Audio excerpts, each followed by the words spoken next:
बड़ी अजीब सी कहानी है यार।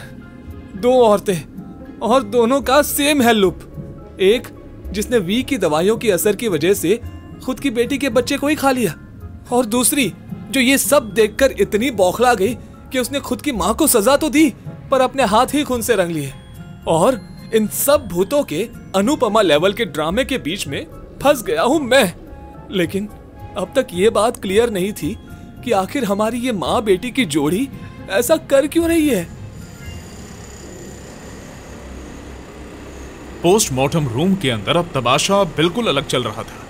कैलेंडर में लगी डेट को देखकर ध्रुव ये समझ गया था कि वो अब नीलू के हेल लूप का हिस्सा था। मास्क में बंधे नीलू के चेहरे ने जैसे ही बच्चा अपने हाथ में उठाया, उसे ये लगा मानो बार बार कोई उसके कान में कह रहा हो,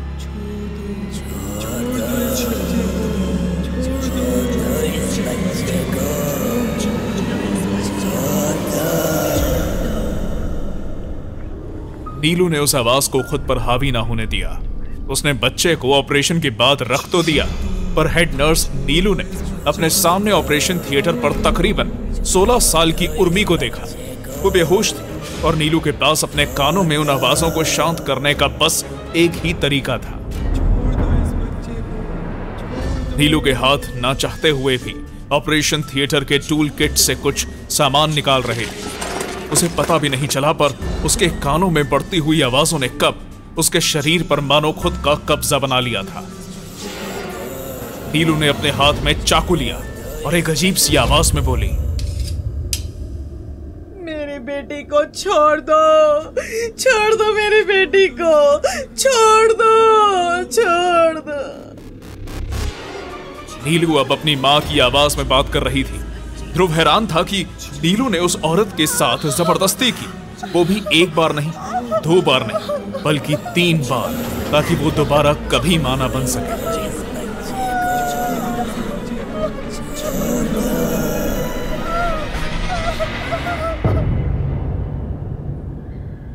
अचानक से वो आवाजें बंद हो गई।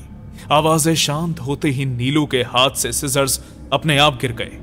उसके हाथ पैर जैसे ठंडे पड़ गए हो। वो जमीन पर बैठकर जोर जोर से रोने लगी, खुद को कोसते हुए बोली,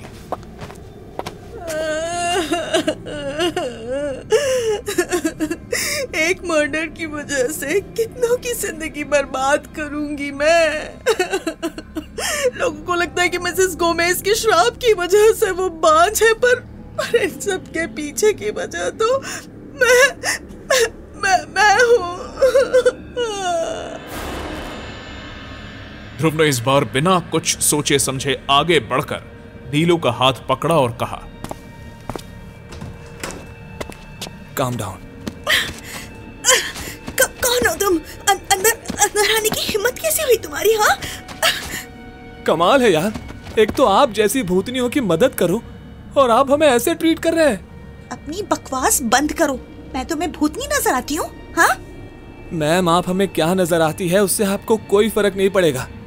बस मेरे लिए सबसे हैरानी की बात यह है कि आपको भी ये भूतिया आवाजें कैसे सुनाई दे रही है। ताज्जुब की बात है, ऐसी आवाजें तो सिर्फ आपकी माँ को सुनाई देती थी। तुम्हें उन आवाजों के बारे में कैसे पता? ध्रुव नीलू के पास गया और बोला, क्या तुम्हें याद है कि तुम कैसे मरी थी वी के हाथों? ये नहीं हो सकता। ध्रुव ने अपना हाथ आगे बढ़ाया। मुझे बस एक मौका दो, मैं तुम्हें बताता हूँ जिस सच्चाई से भागते भागते तुम इस हेल लूप में अटकी हो। नीलू ने अपने हाथ पीछे खींचते हुए कहा, नहीं, मैं तुम्हें हाथ नहीं दे सकती। उसने मना किया है मुझे तुम्हें हाथ देने से, वरना मैं जिंदा नहीं बचूंगी। अरे रिश्ते के लिए हाथ नहीं मांग रहे हैं, दे दीजिए उन्हें। शट अप प्रसाद। नीलू, तुम ये कैसी बातें कर रही हो? तुम वैसे भी मर चुकी हो और मरे हुए इंसान को मौत नहीं मुक्ति मिलती है, जो मैं तुमको यहाँ पर मुक्ति दिलाने आया हूँ। ध्रुव ने दोबारा नीलू का हाथ पकड़ने की कोशिश की तो नीलू ने सीधा ध्रुव पर झपट्टा मारते हुए कहा, मैंने कहा ना मुझे जाने दो मुझे। नहीं जाना मुझे कोई भी सच। ठीक उसी वक्त प्रसाद ध्रुव के कान में फुसफुसाते हुए बोला, भाई इसको गांजा पिला दो, शायद तब अपना हाथ दे। अबे चुप कर, मुझे मेरा काम करने दे। ध्रुव नीलू की तरफ आगे बढ़ा। मुझे हाथ मत लगा, कहा ना मैंने। ध्रुव ने किसी तरह नीलो के दोनों हाथों को पकड़ा और उसे किसी तरह कंट्रोल किया। साला कौन से आदमखोर सांड की हड्डियां चबा जाते हो जो इतनी जान है। किसी तरह ध्रुव ने नीलो के दोनों हाथ लॉक किए और कहा, गजब मेरे भाई, क्या लॉक किए हो, एकदम केबीसी के जवाब की तरह। बस थोड़ी देर और। ध्रुव ने कुछ पुराने मंत्रों को बड़बड़ाना शुरू किया। देखते ही देखते पूरे कमरे में एक सफेद रोशनी छाने लगी। ओम त्र्यंबकम यजामहे सुगंधिम पुष्टिवर्धनम उर्वारुकमिव बंधनान् मृत्युर्मोक्षीयामृतात्। ओम त्र्यंबकम यजामहे सुगंधिम पुष्टिवर्धनम उर्वारुकमिव बंधनान् मृत्युर्मोक्षीयामृतात्। ओम त्र्यंबकम यजामहे सुगंधिम पुष्टिवर्धनम उर्वारुकमिव बंधनान् मृत्युर्मोक्षीयामृतात्। ओम त्र्यंबकम यजामहे सुगंधिम पुष्टिवर्धनम उर्वारुकमिव बंधनान् मृत्युर्मोक्षीयामृतात्। ओम त्र्यंबकम यजामहे सुगंधिम पुष्टिवर्धनम उर्वारुकमिव बंधनान् मृत्युर्मोक्षीयामृतात्। ध्रुव एक ऑपरेशन थिएटर के ठीक अंदर था, जहां नीलू एक टेबल पर लेटी हुई थी और ठीक उसके सामने वही बच्चा था जिससे इससे पहले भी ध्रुव ने देखा था। I am sorry, I know मुझे ये हिप्नोसिस तुम पर नहीं करना चाहिए था। You are not the perfect prey for me, पर मैंने सोचा क्यों ना इस बार चीजें थोड़ी अलग खेलते हैं। Thanks to your previous meetings, इतने सारे फेल सेफ लगा दिए हैं मैंने तुम्हारे दिमाग में कि तुम्हारा दिमाग चाह कर भी किसी के बस में नहीं हो पाएगा। अगर होगा तो सिर्फ मेरे बस में। Now it's time for our last experiment. But मैं चाहता नहीं हूँ कि तुम इस दुनिया में अटक कर रह जाओ, इसलिए तुम्हें बताता हूँ कि तुम कौन हो और ये सब तुम्हारे दिमाग का कैसा खेल है। सर्जेंट हमेशा कहते हैं इंसान का दिमाग इंसान के बस में ना रहे तो इंसान जानवर तक बन सकता है। तुम्हारा दिमाग तुम्हारे बस में ही नहीं था। I mean, बच्चों का फोबिया भी कभी किसी को होता है। तुम्हारी माँ बेचारी, वो भी मुझसे माफी मांगने आई थी कि किसी तरह मैं तुम्हें बचा लूं, पर तुम्हारी असल मुक्ति तो इसी में है। इस सेशन के बाद you can be a nurse like the way you always wanted, पर उसके बीच आ रहे थे तुम्हारे फोबियाज और तुम्हारा बायपोलर डिसऑर्डर। इसलिए मैंने तुम्हारे दिमाग से तुम्हारे फोबियाज और तुम्हारे डर को ही निकाल दिया है। पर अब जब जब तुम उन बच्चों को अपने हाथ में लोगी तब तब तुम अंडर एज मदर्स को एक ऐसी सर्जरी दोगी जिससे वो कभी मां न बन सके। You are just helping them, you are just helping yourself, okay? Yes. इसके बाद तुम ये भी भूल जाओगे कि तुम्हारे माँ के शरीर को तुमने मुझे दिया मेरे एक्सपेरिमेंट के लिए, और जब मैं तुम्हें बुलाऊंगा तुम अपना शरीर मुझे दे दोगी मेरे एक्सपेरिमेंट के लिए। Is it okay? Yes sir. Perfect. Now it's time for you to wake up. विराज के इतना कहते ही नीलू की आंखें खुली तो, पर उसके चीखने से पहले ही उसके शरीर पर लगे कई इलेक्ट्रिक तारों ने उसको ऐसे जकड़ लिया मानो अब उसे छोड़ेंगे नहीं। एक ही झटके में उसका पूरा शरीर इलेक्ट्रिक शॉक की वजह से तड़पने लगा।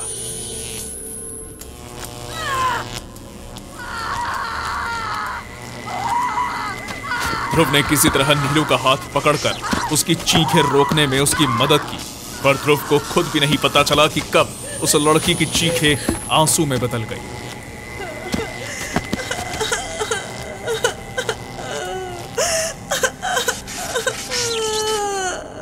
ध्रुव का काम पूरा हो चुका था।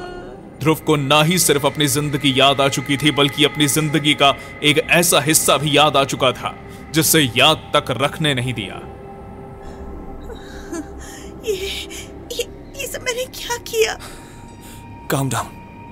This was not your fault. शांत हो जाओ। I killed everyone. That was not your fault. मुझे बस ये जानना है कि आखिर ये सार्जेंट है कौन? सार्जेंट को किसी ने नहीं देखा है, पर वो इन सब के पीछे है। वो सब कुछ कंट्रोल कर रहा है। ध्यान से देखो नीलू, ये सब जो भी हुआ है उसमें तुम्हारी कोई गलती नहीं थी। खुद को ऐसी सजा मत दो।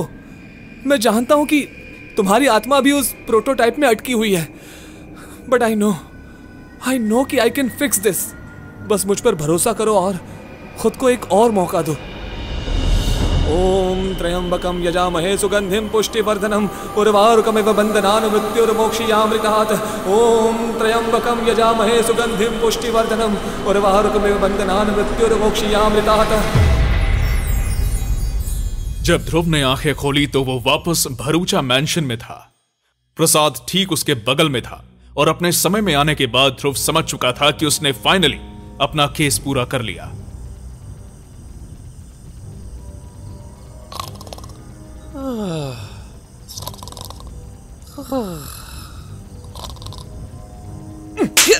अबे उठ साले, देख देख आ गए हम 2024 में।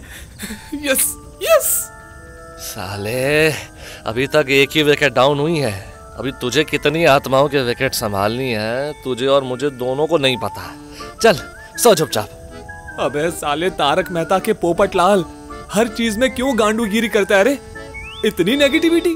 अबे नेगेटिविटी नहीं, सच्चाई कहते हैं ऐसे। साले जब भी हम भूतों के बारे में सोचे हैं वो तब हमारी गांड मारे। मुझे अब ना उनसे खुशी का एहसास होता और ना ही गम का। परफेक्ट। वैसे पहला पड़ाव तो तुम्हारा पार हो गया, पर अगला पड़ाव इतना आसान नहीं होगा। अरे शुभ शुभ बोलिए ना एलिना जी। वैसे भी कोई खास आसान नहीं थी ये स्टोरी, पर अब आप ही बताइए कि हम किसका भूत भगाए। इतनी बेसब्री अच्छी नहीं होती, खास करके खुद की मौत के लिए। खुद की मौत? भाई ये एलिना क्या बात कर रही है? क्या मतलब है आपका? मतलब जल्दी पता चलेगा, कई सवालों का जवाब मिल जाएगा तुम्हें।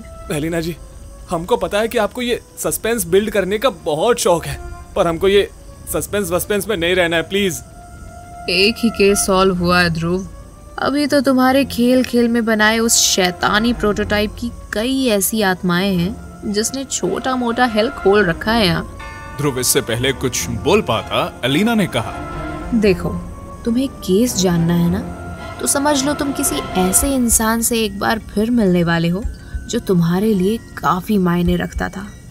अब ये तुम पे डिपेंड करता है कि तुम कैसे फिर से अपनी पुरानी किस्मत की कड़ी से मिलते हो। एलिना की ये अजीब बातें ध्रुव की समझ से बाहर थी, पर इसमें एक ऐसी कहानी छुपी थी जो ध्रुव के लिए समझना आसान नहीं था। ध्रुव नहीं समझ सकता था कि कौन थी वो लड़की जो वापस आने वाली थी।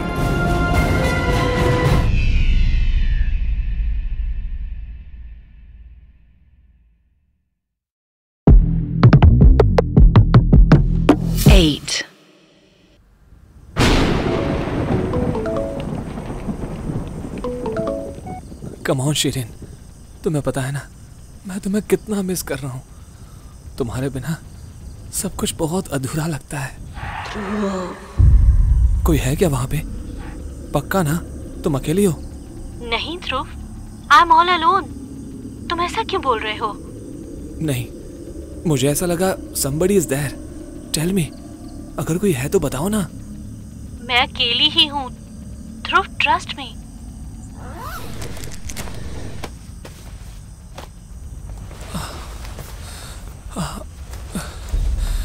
I missed you so much, babe.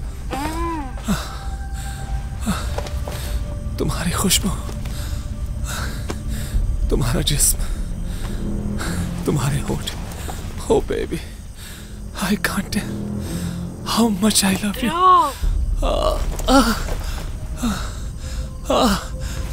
I miss you ध्रुव। शिरीन, मेरी रात कैसे कटती है तुम्हारे बिना।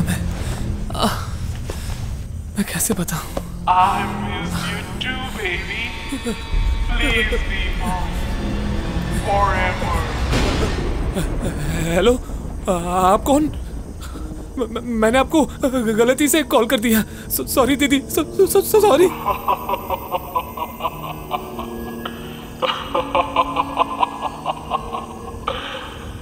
Please, I am your friend. वैसे भी शिरीन तो यहाँ नहीं है, so you can play with me. I'm waiting. मत कीजिए चांडाल चौकड़ी वाली दीदी। आप किसी और को ढूंढ लीजिए ना, उसकी जिंदगी सवारिए आप। मैं ऑलरेडी कमिटेड हूँ। मैंने किसी चांडाल चौकड़ी वाली कमेटी में अपना नाम रजिस्टर नहीं किया है। सो बाय।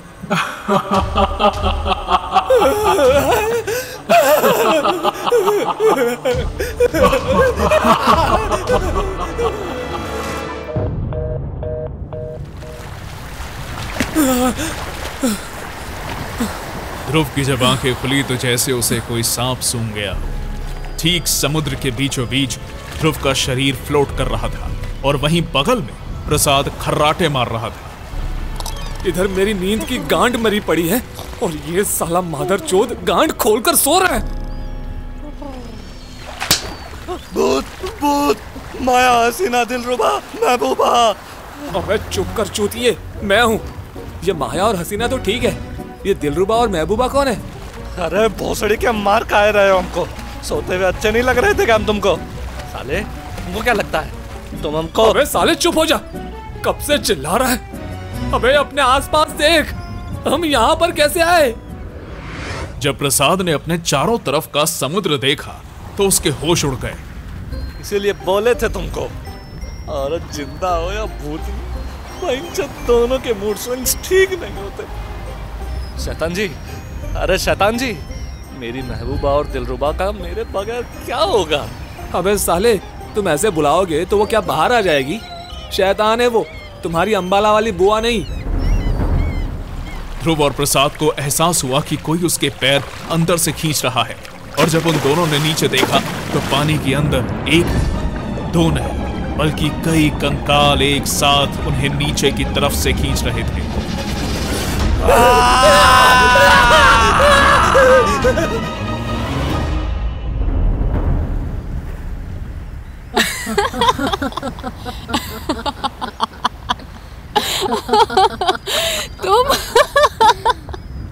तुम दोनों की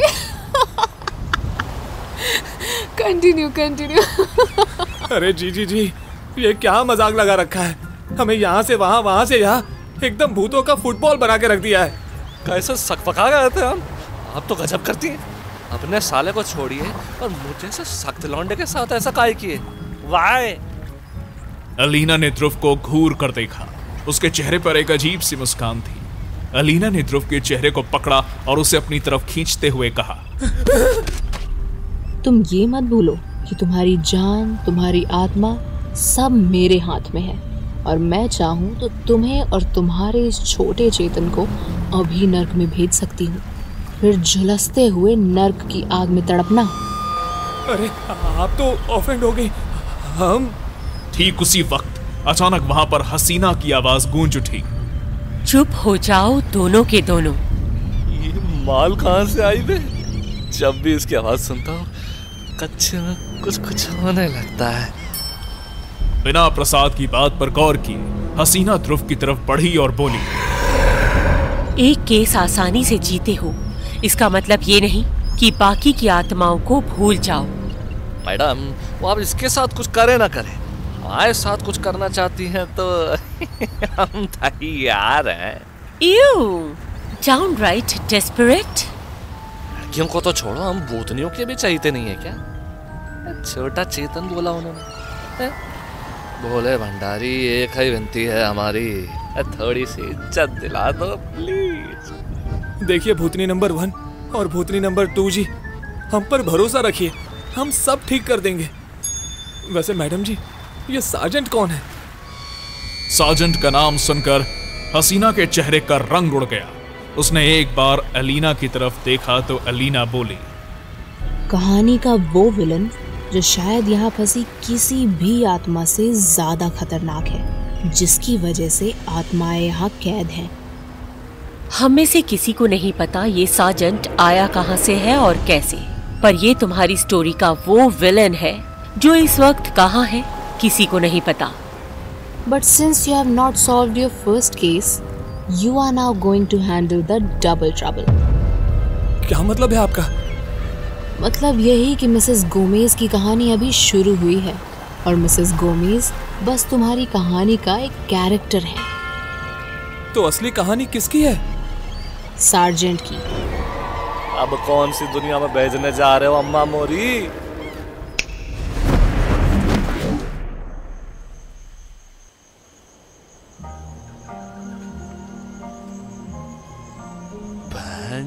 चोद, अब हम कहाँ आ गए बे?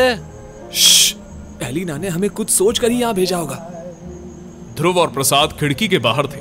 घर के अंदर ध्रुव को एक आदमी और एक औरत दिखाई दी। वो औरत आदमी के पैर दबा रही थी। वो औरत शिखा थी। उसके चेहरे पर गुस्सा साफ साफ देखा जा सकता था। He's a monster! मुझे उससे ये उम्मीद भी नहीं थी कि वो लोगों के साथ ऐसा कुछ कर रहा होगा।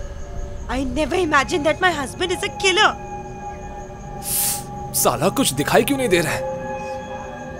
तुम्हें पता है शिखा, I can never hurt you. I know. शिखा ने सार्जेंट को गले लगाया और कहा, I'm just worried about Maya and Hasina. Don't worry.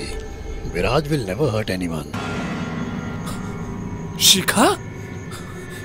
इस लड़की को तो मैंने जरूर कहीं देखा हुआ है, लेकिन कहाँ? साले, तुम इनको कैसे जानते हो बे? कैसे डायरेक्टरी बनाई है बे तुमने लड़कियों की? अब समझो, दिन रात तुम एक ही इंसान को देख के मूड क्या पेलते हो? यहाँ एक नहीं बहुत है, और तुम्हारा छोटा ध्रुव तुम्हारा मारता है, इसलिए। ध्रुव ने ध्यान से अंदर की तरफ का दरवाजा खोला। अंदर की तरफ जैसे ही ध्रुव गया तो उसने देखा कि कई लाशों के बीच में शिखा एक आदमी के साथ बैठी थी, जिसने पुराने ब्रिटिश के जमाने के आर्मी के कपड़े पहने हुए थे। लेकिन अजीब बात यह थी कि उस आदमी के चेहरे को जब ध्रुव ने देखा तो वो हैरान रह गया। उसके चेहरे की जगह बस एक स्केलेटन का स्कल था। ध्रुव ने जैसे ही उन दोनों को छुआ, अचानक से सब कुछ गायब हो गया और वो दोनों वापस भरूचा मैंशन के सन्नाटे में खड़े हो गए। ये साला कौन सा सस्ता मूवी दिखा रहे हैं? बैंगलोर का वंडरलैंड और मुंबई का इमेजिका थोड़ी चाहिए हमें। जहां एक तरफ प्रसाद अपनी बातें बोल रहा था, वहीं दूसरी तरफ ध्रुव एक गहरी सोच में डूब चुका था। अबे किसकी अम्मा के बारे में सोच रहा है? सार्जेंट। सार्जेंट क्या? ये सार्जेंट हमारी कहानी का नया विलन है, और हो ना हो ये सार्जेंट की कहानी कहीं ना कहीं मुझसे ही जुड़ी हुई है। कैसे वो नहीं पता। साला अब इस भूतिया हवेली में हम करे तो करे क्या? हाँ! इन भूतियों ने तो हमारी गांड लगा देनी है। एक तो साला तुम ओवर कॉन्फिडेंट घटोत्कच, खुद को समझ के क्या रखे हो? भूतों के जेम्स भैया। प्रसाद भाग, तुम मुंह बंद रखो। ये सब साले तुम्हारी वजह से हो रहा है। कहाँ साला हम लड़कियों के साथ एक एडल्ट सपने सजाए थे, और कहाँ साला हम तुम्हारे साथ फंस गए। अब बाइन चोट, यहाँ भूतों के साथ BDSM मनाने के दिन आ गए। अबे तू! बिजली कड़कते ही भरूचा मैंशन में एक चीख गूंजी। अब साले कौन से भूत की गांड में डंडा डाले तुम? ध्रुव भागते हुए उस कमरे की तरफ गया जहां से ये आवाज आ रही थी। लेकिन एक बात जो सबसे अजीब थी वो ये थी कि ध्रुव और प्रसाद जिस कमरे के सामने थे उस पर एक नंबर लिखा था, 213। ये कोई होटल नंबर जैसा नहीं लग रहा। ध्रुव ने जैसे ही दरवाजा खोला, उस कमरे में उसे एक आदमी दिखाई दिया। इलेक्ट्रिक चेयर से बंधा हुआ एक आदमी जो बार बार जोर जोर से चीख रहा था, सार्जेंट! सार्जेंट! साले सार्जेंट है कौन बहनचोद? इसको ढूंढो पहले। यही है हमारा अगला केस प्रसाद। ये इलेक्ट्रिक चेयर वाला आदमी है कौन ये? सार्जेंट! सार्जेंट!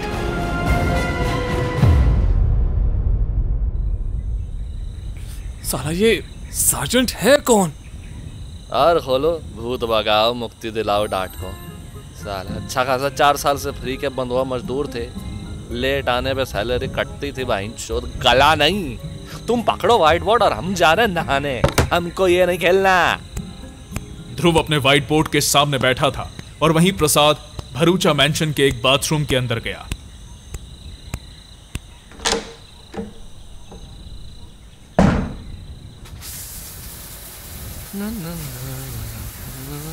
अचानक से प्रसाद को अपने कंधे पर एक हाथ महसूस हुआ।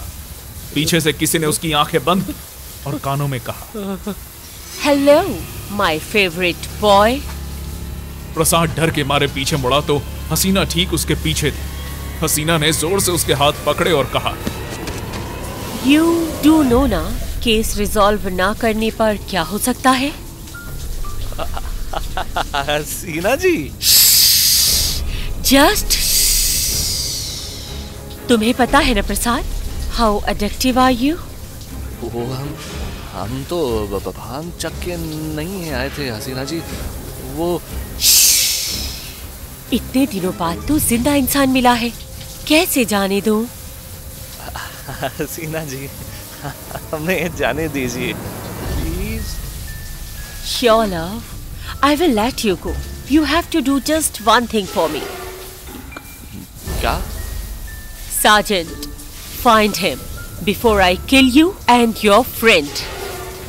पर हसीना जी, इससे आपका क्या लेना देना है? Of course उससे लेना देना है, आखिर वही मुझे मेरी माँ और मेरी पापा से जो मिला सकता है। मतलब? तुम अभी भी नहीं समझे, तुम्हारा अगला केस खुद मैं हूँ। I want to know the reality of Sergeant.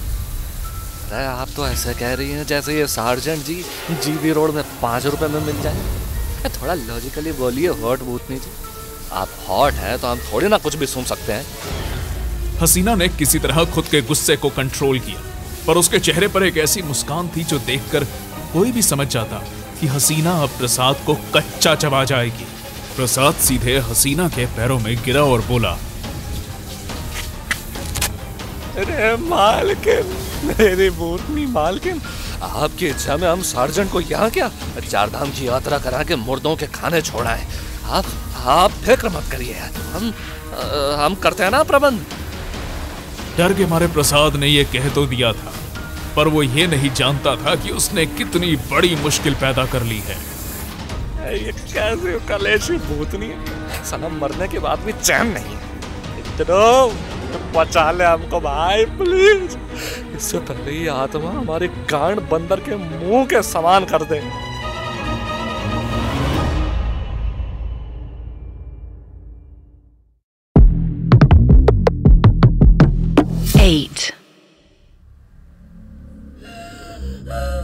A true artist. I always loved art more than anything. कला एक ऐसी चीज होती है जो हमें खुद से बचाती है। Help! Somebody please help me! Please, please somebody help me! I hate when people do this, you know, especially my dolls. मुझे नहीं पसंद कि मेरी डॉल्स ऐसे चीखें, ऐसे रोए। मैं गलत क्या कर रहा हूँ? मैं तो उन्हें बस इस दर्द से मुक्ति ही दिला रहा हूँ।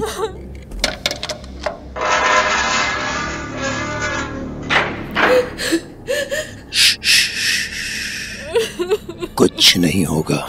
Why don't you understand? This is for you. Please let me go. Please. मैं तुम्हारी हर बात मानूंगी, बस मुझे जाने दो। Oh, come on, love. You can't just go now. अभी तो खेल शुरू हुआ है। तुम्हें पता है ना, मुझे नहीं पसंद है जब एक औरत रोती है। तुम्हारे पेन के लिए ही तो मैं इतना कुछ कर रहा हूँ। आखिर मेरी गलती क्या है? हाँ, क्यों मेरे साथ ऐसा कर रहे हो? मैंने क्या किया है ऐसा? सार्जेंट ने अपने सामने बैठी लड़की को देखा। उस लड़की को देखकर ऐसा लग रहा था मानो कई दिनों से उसे उस कमरे में बंद रखा। My darling, I'm sorry, पर मैं क्या करूं? You are going to be my masterpiece and maybe my ticket to home. तुम्हें पता नहीं मेरा घर जाना कितना जरूरी है। मैं हर बार कोशिश करता हूँ और हर बार एक मिजरी मुझे यहाँ फंसा लेती है, पर इस बार ऐसा कुछ नहीं होगा। I will make sure ऐसा कुछ ना हो। Please.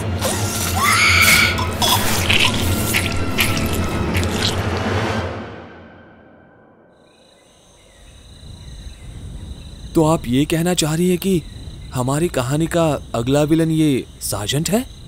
पर ये है कौन? और साला ये तो कहानी का मेन विलन था ना, पर ये तो शुरू होते ही खत्म हो गया। सार्जेंट को कम समझने की गलती मत करो। तुम्हें याद है सालों पहले प्रेत नगरी की कहानियों में जब तुम उलझे थे तो वहाँ तुम्हारी मुलाकात विराज रायचंद से हुई थी।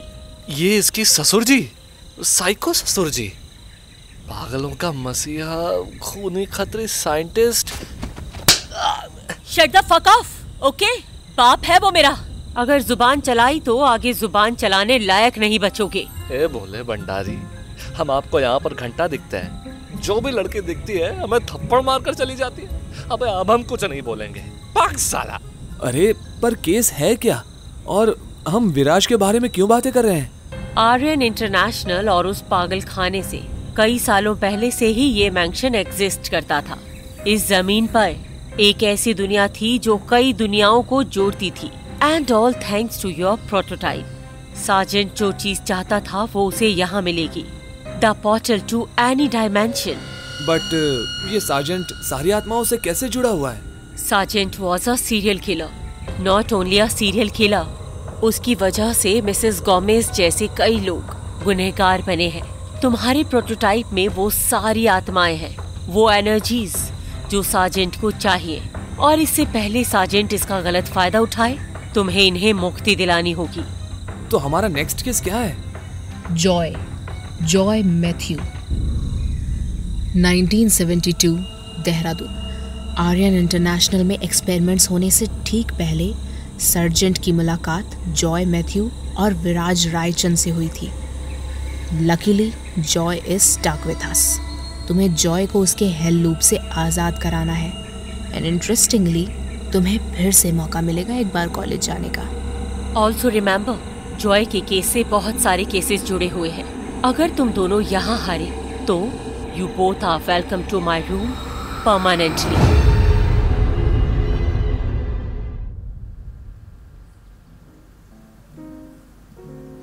गाने की आवाज सुनकर ध्रुव और प्रसाद की आंखें खुली।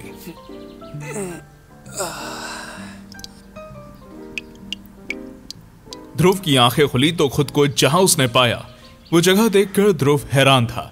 उसके ठीक सर पर लाशें लटक रही थी, पर ये लाशें आम नहीं थी।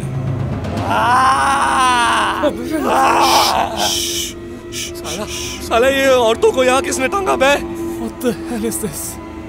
Someone butchered them like a fucking animal. कदमों की आहट से ध्रुव और प्रसाद दोनों कमरे के फ्रिज के पीछे छुप गए। कमरे के चारों तरफ सिर्फ लाशें फैली हुई थी। ध्रुव लाशों को गौर से देख रहा था, मानो ये समझने की कोशिश कर रहा हो कि आखिर इस बार उसने ऐसे कौन से जाल में कदम रखा था। क्या यह किसी का सच था या किसी का हेल loop?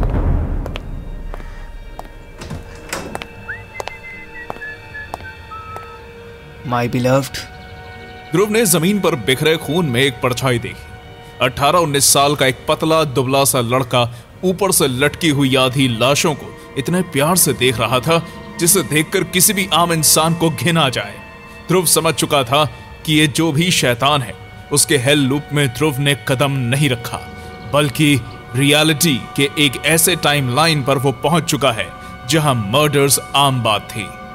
I am so sorry, पर तुम ये क्यों नहीं समझ रही थी कि I like this for me, sex is not important. मुझे खुशी तो तब मिलती है जब मैं तुम्हारे जिस्म का स्वाद लेता हूँ। साला ये कौन सा नया पागल भूत है बे?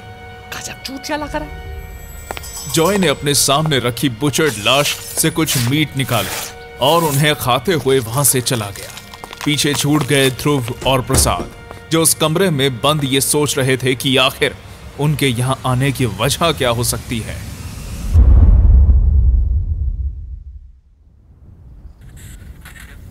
आज की सबसे विशेष सूचना, शहर में हो रहे खूनी खेल से बचने के लिए शहर में लगा है कर्फ्यू। अब तक 5 लड़कियों की डेड बॉडी बरामद हो चुकी है, लेकिन इन सब के पीछे कौन है अब तक किसी को इस बात का पता नहीं चला है। अबे यार, यहाँ पर अटक तो गए हैं, लेकिन अब साला यहाँ पर करना क्या है? अरे ये सब हमको पता होता तो मैं डिटेक्टिव नहीं होता। साला तुम्हारे साथ यहाँ गांड थोड़ी ना मरवा रहा होता। हेलो हेलो पापा। ये आवाज सुनकर ध्रुव हैरान रह गया। इस आवाज को वो बहुत अच्छे से पहचानता था। माया जी?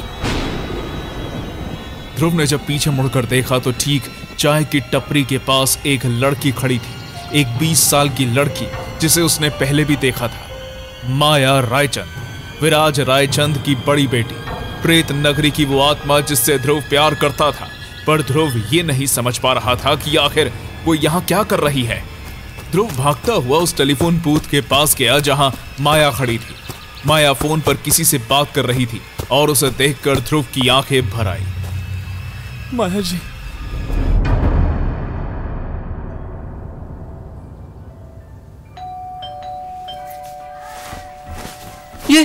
ये खून, ये जा क्यों नहीं रहा है? अपने कपड़े में लगे खून को साफ करते करते जॉय को ध्यान ही नहीं रहा कि बार बार कोई घंटा बजा रहा था। जॉय ने दरवाजा खोला तो सामने कुछ बच्चे खड़े थे। ट्रिक और ट्रीट। आज तो क्रिसमस है ना? ट्रिक और ट्रीट। ट्रिक? बच्चों ने काले रंग का सूट पहना था और उनके हाथ में 2 बुचर नाइफ थे। उन्होंने जॉय की तरफ मुस्कुराते हुए देखा और मुस्कुराते हुए बुचर नाइफ अपने हाथों में ले ली। देखते ही देखते जॉय की आंखों के सामने उन दोनों बच्चों ने एक दूसरे का गला काट दिया। खून के फुहारे पूरे कमरे में फैल चुके थे, जिसे देखकर जॉय भी चीख रहा था। पर पूरे कमरे में चारों तरफ बस उन बच्चों की हंसी गूंज रही थी। क्या कर रहे हो तुम? मेरा घर गंदा मत करो। I hate blood, I hate blood. Joy के इतना कहने की ही देर थी। उसने चारों तरफ देखा तो दीवारों से लेकर कमरे के फ्लोर तक हर तरफ सिर्फ खून ही खून था। जॉय पागलों की तरह फ्लोर में फैले खून को साफ कर रहा था कि तभी उसे एक आवाज सुनाई दी। We need more blood. We need your blood. We need more blood. We need your blood.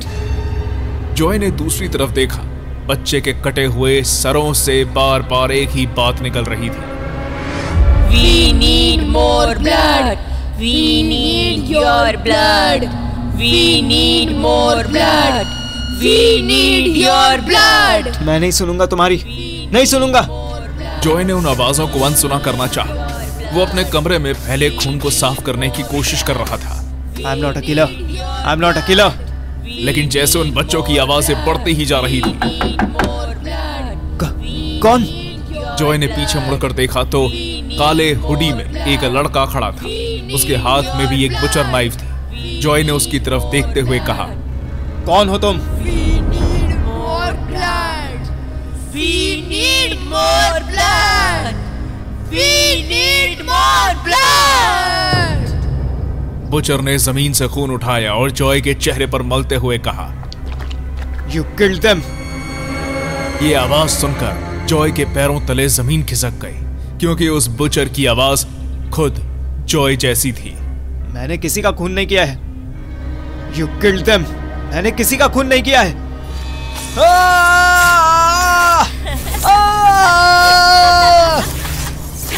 Joy महसूस कर सकता था कि कैसे उसके शरीर को बुचर काट रहा था, कैसे उसकी चमड़ी को जानवर की तरह छील रहा था। फर्श पर बह रहे खून में जब उसने बुचर का चेहरा देखा तो वो हैरान था। वो कोई और नहीं, खुद जॉय था।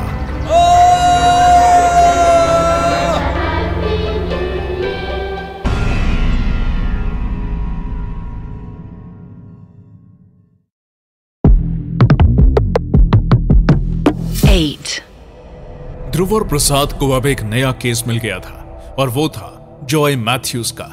नई टाइमलाइन में पहुंचकर उनको ये तो पता चल गया था कि जितने भी मर्डर हो रहे हैं उनके पीछे जॉय है, लेकिन अब तक उसके हेल लूप के बारे में पता नहीं लगा पाए थे। इस टाइमलाइन से निकलने का सिर्फ और सिर्फ एक रास्ता था और वो था जॉय के हेल लूप को ढूंढकर उसे मुक्ति दिलाने का। दोनों इस काम में लग गए थे, लेकिन तभी ध्रुव को एक जाना पहचाना सा चेहरा दिखाई दिया। अबे ये क्या? उसने मुझे पहचाना क्यों नहीं? वो ऐसा क्यों कर रही है? अरे यहाँ क्या कर रहा है संभोगी पुरुष? साला हमको तो बड़ा बोलता है, लड़की लोग से दूर रहो, और यहाँ खुद कुत्ते की तरह लड़की को देखकर लार टपका रहा है। साला हमको मना करते करते खुद गोटियों से सोचने लगा। अबे ऐसी बात नहीं है। वो लड़की मुझे माया जैसी दिखी, इसलिए मैं थोड़ा सा शॉक हो गया था।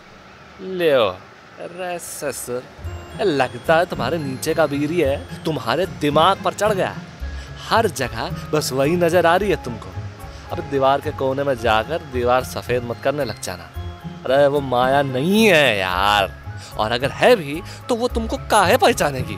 ये तो दूसरा टाइमलाइन है ना। आज पहली बार तूने कोई काम की बात की है। तू बिल्कुल सही कह रहा है। मेरे साथ रहते रहते तेरे अंदर भी दिमाग आ गया है। अब इससे पहले कि हम तुम्हारी कान में कुछ और डाल दें, जल्दी से पता लगाओ कि जॉय से कैसे निपटा जाए। तू सही कह रहा है। हम जब यहाँ पर आए थे तो सीधे जॉय के घर में थे और हम उसके हेलूप को नहीं देख पाए थे। अब जॉय की आत्मा को मुक्ति दिलाने के लिए सबसे पहले तो हमें उसके हेलूप को समझना होगा और यही होगा हमारा स्टैंडर्ड ऑपरेटिव प्रोसीजर। तो सबसे पहले हमें जॉय के पास पहुंचना होगा और मौका पाकर उसके हेलूप में घुसना होगा। फिर कहीं जाकर हम आगे बढ़ पाएंगे। अब वहां तक पहुंचने के लिए हमें कुछ ना कुछ सोचना होगा। वैसे लगता है तू भी कुछ सोच रहा है। बता मुझे क्या चल रहा है तेरे दिमाग में। हाँ यार, अचानक से हमको एक बात याद आ गई, बहुत जरूरी बात है। पता नहीं हमारे दिमाग से काहे निकल रही थी। अच्छा, जरूरी बात है मतलब जरूर कोई काम की बात होगी। जल्दी बता, जल्दी बता। अरे तुमको पता है साला डॉल्फिन लोग को देखने में कितना शरीफ होता है ना? वही डॉल्फिन मछली। हाँ हाँ मुझे पता है, लेकिन ये डॉल्फिन्स हमारे केस में क्या कर रही है? अबे असल में डॉल्फिन जो है बड़ा हरामी मछली होता है, एकदम मादर चोट टाइप। अबे तुमको पता है डॉल्फिन भी अपने जैसा मुट्ठल है, लेकिन उनका तरीका ना थोड़ा सा अलग है। साले वो छोटी मछली को मार कर फिर अपना हथियार उनकी डेड बॉडी में डालकर मोट मारते हैं। समझ रहा है? कितना मादर चोट मछली है। चोट। हम तो यार डॉल्फिन मछली का बहुत शरीफ समझते थे, पर ये तो हमारी बाप निकली साली। अबे भोसड़ी के मातर चोद, साला यहाँ हमारी गांड फटी पड़ी है जॉय के बारे में सोचने भर से ही, और तू यहाँ पर डॉल्फिन का कामासूत्रा सुन रहा है। अबे उसी डॉल्फिन की पैदाइश। अब हम कुछ जरूरी काम कर ले। अरे बिल्कुल, हम कहाँ रोके। वो तो बस हमको डॉल्फिन लोग का असली चेहरा याद आ गया, तो बता दी। अब चल यहाँ से, मैंने सोच लिया है कि मुझे करना क्या है। अच्छा वैसे तू डॉल्फिन के बारे में सही कह रहा है, वो सच में ऐसा करते हैं? देखा, फट गई ना गांड तुम्हारी भी सच जान के। हम कह रहे हैं बहुत मादर चोद मछली है साला डॉल्फिन। बेफिजूल के ज्ञान वाले डिस्कशन के बाद ध्रुव और प्रसाद के सामने अभी भी चैलेंज था, और वो था जॉय के हेलूप का पता लगाना। इसलिए दोनों फिर से जॉय के घर में घुसने वाले थे, वो भी चोरी छुपे। आधी रात होते ही दोनों जॉय के घर के बाहर पहुंच गए। चल मुझे उठा, हमें अंदर चलना है। मैं दीवार पर खड़ा हो जाऊं तो तुझे ऊपर खींच लूंगा। चल अब उठा मुझे। अभी ले। अबे कैसे धक्का दे रहा है? तेरी उंगली गलत जगह घुस गई है। फिर तो बहुत मजा आ रहा होगा ध्रुव भाई। अबे मजाक मत कर, ऊपर कर। ऊपर करके थोड़ा पीछे भी करें का, मजा ज्यादा आएगा। अरे मजाक कर रहे थे यार। ध्रुव और प्रसाद एक दूसरे की मदद करके दीवार कूद चुके थे और वो जॉय के घर के पिछले दरवाजे के बाहर खड़े थे। ये रहा दरवाजा, चल अंदर घुसते हैं। अरे ये दरवाजा तो खुला हुआ है, हमारा काम और आसान हो गया। चल जल्दी।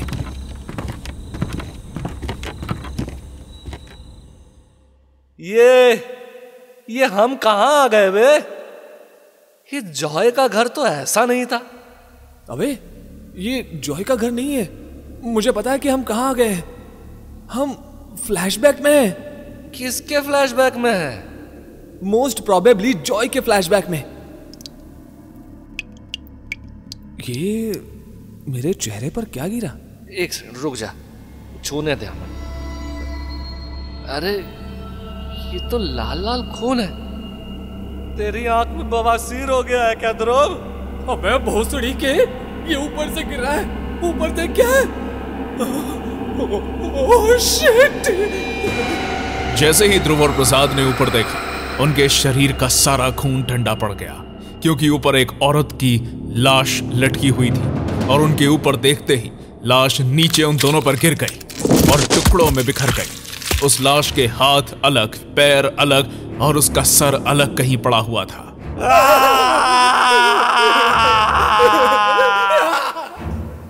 जल्दी चल यहां से प्रसाद। अबे प्रसाद, ये बकचोदी करने का वक्त नहीं है, छोड़ मुझे। उन्होंने कहाँ पकड़ा हुआ है यार? नीचे देख। ध्रुव ने जैसे ही नीचे देखा तो पाया कि उसका पैर उसकी लाश के कटे हुए हाथ ने पकड़ा हुआ था। ये देखकर ध्रुव की हालत खराब हो गई।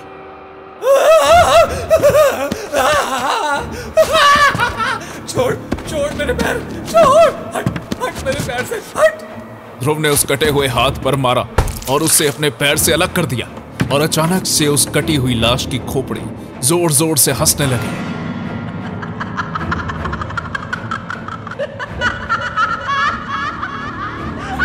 प्रसाद, भाग यहाँ से। ध्रुव और प्रसाद अपनी जान हथेली पर लेकर भाग रहे थे, लेकिन उन्हें पता नहीं था कि यह सफर कितना मुश्किल होने वाला था। उन दोनों के पीछे पीछे उस औरत के दोनों कटे हुए हाथ भी रेंगते हुए आ रहे थे। भाग ध्रुव, भाग। वो दोनों हाथ हमारे पीछे, भाग भाग। दोनों बिना पीछे देखे भागे जा रहे थे, लेकिन सामने भी मुश्किल बहुत ज्यादा थी। देखते ही देखते वो पूरी जगह कटे हुए हाथ पैर से भर गए, जो किसी कीड़े पकौड़े की तरह उसके पीछे रेंग रही थी। कटी हुई लाशें उनको दोनों साइड से पकड़ने की कोशिश कर रही थी, लेकिन वो किसी तरह खुद को बचाते हुए भाग रहे थे। अचानक से उन्हें एक दरवाजा दिखाई दिया। प्रसाद, पूरा दरवाजा, चल जल्दी चल। भागते हुए दोनों के नीचे की जमीन अचानक से पिघलने लगी और वो लड़खड़ाने लगे। ध्रुव ने अपने आप को संभाल लिया और दरवाजे के अंदर घुस गया।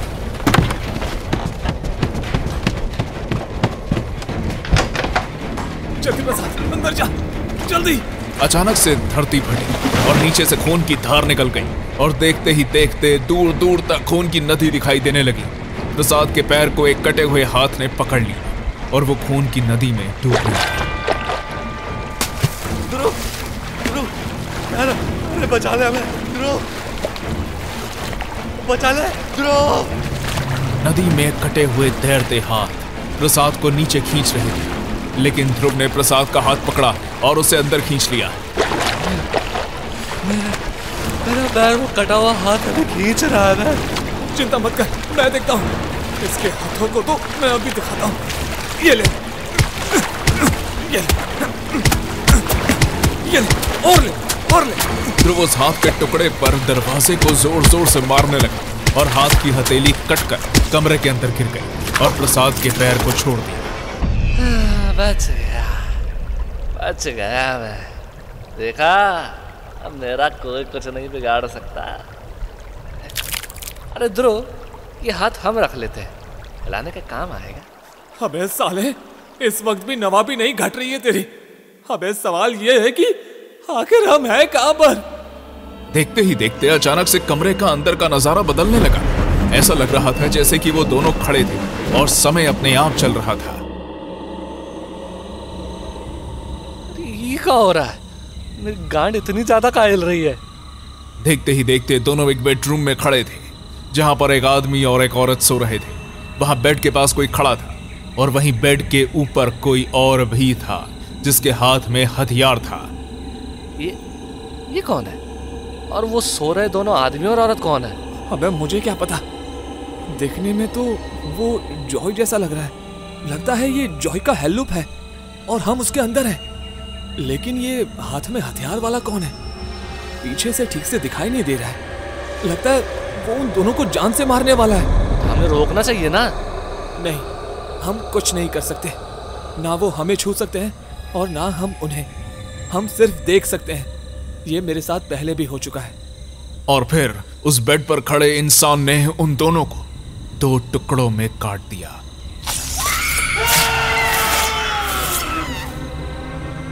उसके बाद वो बेड से उतरा और गायब हो गया।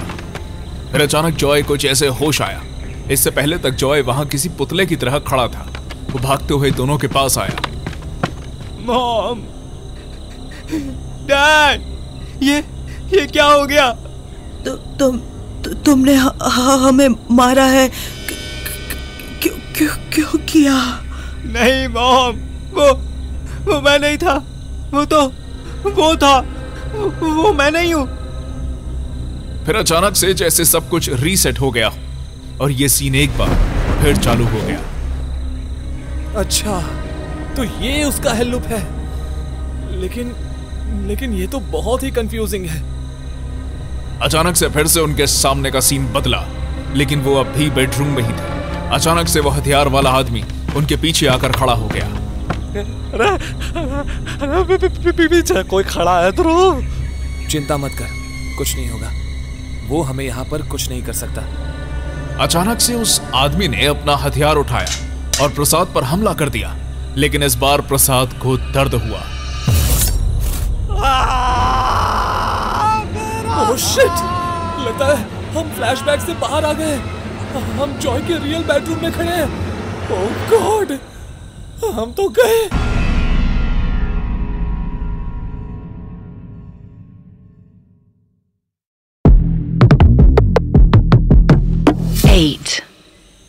ध्रुव और प्रसाद दोनों जॉय के घर में घुस चुके थे। दरवाजे से एंटर करते ही ध्रुव और प्रसाद दोनों जॉय के हेल लूप में फंस गए। उन्होंने जॉय के हेल लूप को देखा और इससे पहले कि वो कुछ समझ पाते, पीछे से किसी ने उन दोनों पर हमला कर दिया।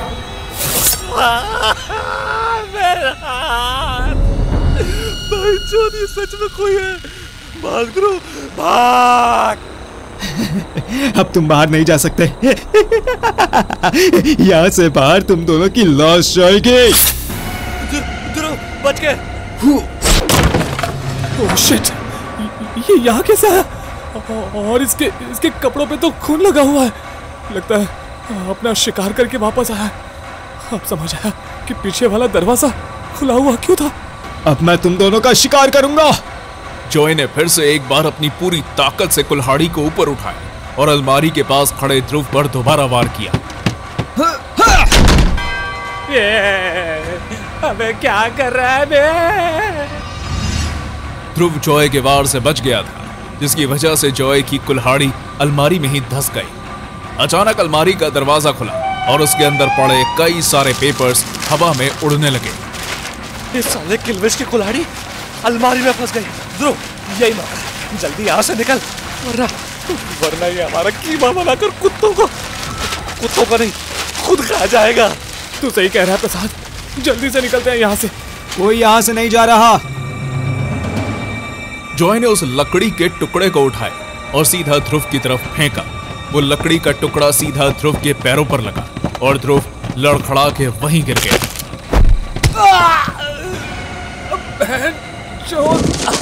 मेरा पैर! इतना पक्का निशाना। तुम दोनों को मैं अपने हाथों से मारूंगा। जॉय ने अपनी कुल्हाड़ी अलमारी में ही लगी छोड़ दी और वो नीचे गिरे हुए ध्रुव की तरफ बढ़ने लगा। अचानक से वो उसके ऊपर कूदा और उसका गला दबाने लगा।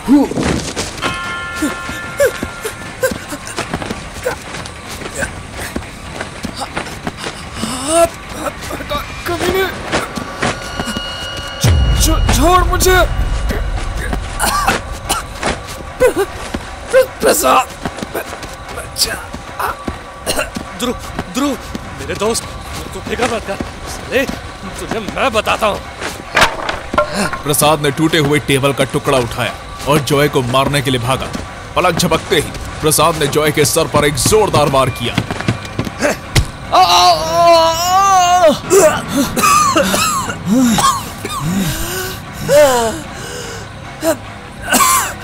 अब सांस में सांस है। ज्यादा जोर से लग गया क्या? हमने जोर से नहीं मारा था। हम कसम खा के कहते हैं सॉरी, हमको माफ कर दो यार। अरे ध्रुव साले तुम्हारे चक्कर में अभी हमको जान से मार देगा। जॉय अब धीरे धीरे ध्रुव और प्रसाद की तरफ बढ़ रहा था। डर के मारे प्रसाद की हालत खराब हो गई थी। सर से निकल रहे खून की धार से जॉय का पूरा चेहरा लाल हो गया था। वो किसी राक्षस से कम नहीं लग रहा था। जॉय ने अपने बड़े से जैकेट में से एक चाकू निकाला और प्रसाद की तरफ बढ़ने लगा। चाकू अंदर रखो, छोड़ दो हमको, चाहे तो हम तुम्हारा हिला भी देंगे भाई। इसको तो मैं अभी दिखाता हूँ। ध्रुव भागते हुए जॉय के पास गया। इससे पहले कि वो कुछ कर पाता, जॉय ने पलटकर ध्रुव को एक जोर की लात मारी। ध्रुव का सर नीचे फ्लोर पर जा लगा और वो बेहोश हो गया। ध्रुव मेरे भाई! ध्रुव के बेहोश होने के बाद जॉय ने प्रसाद के मुंह पर जोर से मुक्का मारा और प्रसाद भी बेहोश हो गया। कुछ समय बाद एक तेज दर्द का एहसास के साथ प्रसाद ने आंखें खोली।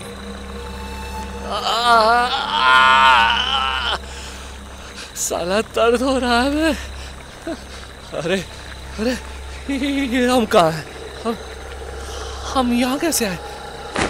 हमको कौन बांधा है? अरे ये सब क्या हो रहा है हमारे साथ? ध्रुव साले कहाँ है? ध्रुव ने भी अपनी आंखें धीरे धीरे खोली। ध्रुव ने पाया कि वो एक टेबल से बंधा हुआ था। उससे अपनी गर्दन भी नहीं घुमाई जा रही थी। ध्रुव को कुछ भी समझ नहीं आ रहा था कि उनके साथ ये हो क्या रहा था। मैं कहाँ हूँ? खोलो मुझे। प्रसाद कहाँ है तू? तू ठीक तो है ना? हम यहाँ हैं। अभी तो ठीक है, लेकिन ज्यादा देर तक ठीक नहीं रह पाएंगे। हमको बहुत डर लग रहा है यार। कुछ भी समझ में नहीं आ रहा है। साला हमारे साथ क्या हो रहा है? तू चिंता मत कर, मरेंगे तो साथ मरेंगे, चाहे वो कुत्ते की मौत ही सही। अरे भोसड़ी के साले बड़वे, तसल्ली तो ठीक से दे। मौत भी कुत्ते की मांग रहा है। अरे आखिर हम हैं कहाँ पर यार? हमको कुछ समझ में नहीं आ रहा है। ध्रुव और प्रसाद ने देखा कि वो किसी बंद जगह में बंधे हुए थे। दोनों अपने आप को छुड़ाने की कोशिश कर रहे थे, लेकिन उनको किसी ने बहुत कस के बांधा था। तुम मेरे अड्डे पर हो। एक बार यहाँ कोई आता है फिर वो वापस नहीं जाता। तुम सोच रहे होंगे कि तुम दोनों अभी तक जिंदा क्यों हो, है ना? क्या करना क्या चाहते हो तुम हमारे साथ? हाँ देखो, मैं साफ साफ बता देता हूँ, हमको आदमी के साथ सेक्स करने का कोई शौक नहीं है। BDSM तो बिल्कुल ही नहीं है। हाँ, लेकिन अगर जान की बात है तो हम सोच सकते हैं, पर ज्यादा की उम्मीद मत रखना। चिंता मत करो, मेरे वैसे शौक नहीं है। It's not about sex. तुम अभी इस वक्त मेरे किचन में हो। क्या किचन में? हम किचन में क्या कर रहे हैं? क्या करने वाले हो तुम हमारे साथ? मुझे बहुत भूख लगी है। आज मैं अपने डिनर के लिए शिकार पर निकला था, लेकिन वो शिकार मेरे से मिस हो गया। लेकिन देखो मेरी किस्मत कितनी अच्छी है, मुझे एक की जगह दो शिकार मिल गए। आज तक मैंने सिर्फ औरतों के ही मीट का स्वाद लिया है, उनके दिल की तो बात ही कुछ और है। कच्चा खाने में उससे ज्यादा मजा किसी और चीज में नहीं। जिंदा रहते ही मैं दिल को उनके सीने से चीर कर निकाल लेता हूँ। उनकी चीखें मेरे लिए म्यूजिक का काम करती हैं। उन्हीं के सामने छोटे छोटे बाइट लेकर स्वाद लेता हूँ। मेरे तो मुंह में पानी आ गया। लेकिन आज मैं किसी मर्द का मीट ट्राई करने वाला हूँ, और सबसे पहले मैं शुरुआत इससे करूँगा। ये बहुत ज्यादा बोलता है। हमसे? नहीं, हमको छोड़ दो यार। अरे हम दारू गांजा चरस पीने वाले लोग हैं, और सिगरेट को तो हम नशे में गिनते भी नहीं। हमारे पूरी बॉडी अंदर से सड़ चुकी है भाई। हमारे मीट का स्वाद बिल्कुल भी अच्छा नहीं होगा। हमको खाते ही तुम उल्टी कर दोगे। ये तो और भी अच्छा है, मुझे मेरे मीट में बिना मेहनत किए ही स्मोकी फ्लेवर मिल जाएगा।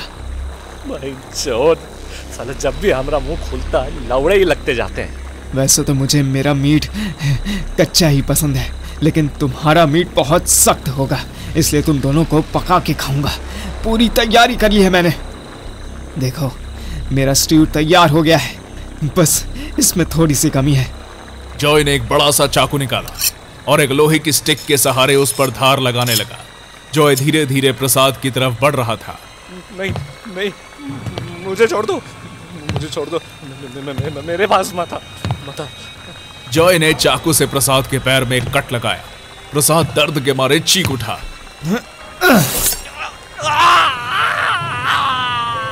चीखो जितना भी चीखना है तुम्हें, लेकिन यहाँ तुम्हारी आवाज सुनने वाला कोई भी नहीं है। बस हो गया। मुझे फ्लेवर को एनहांस करने के लिए थोड़ा ताजे खून की जरूरत है, मुझे मिल गया। जॉय ने खून को चाकू पर लेकर उबलते हुए स्ट्यू में डाल दिया और एक चमचे से स्ट्यू को चखा। ये तो बहुत अच्छा है, बस अब कमी है यहाँ थोड़े मीट की। अब इस कमी को पूरा करते हैं। एक बड़ा सा चाकू लेकर जॉय प्रसाद की तरफ बढ़ने लगा, जिसे देखकर प्रसाद की हालत खराब हो गई। यार कुछ कर, वरना ये साला मेरा चिकन 69 बना देगा। जॉय रुक जा। जॉय मेरी बात सुनो। जॉय यहाँ कोई जॉय नहीं है, यहाँ सिर्फ मैं हूँ। जॉय ये सब कुछ असली नहीं है।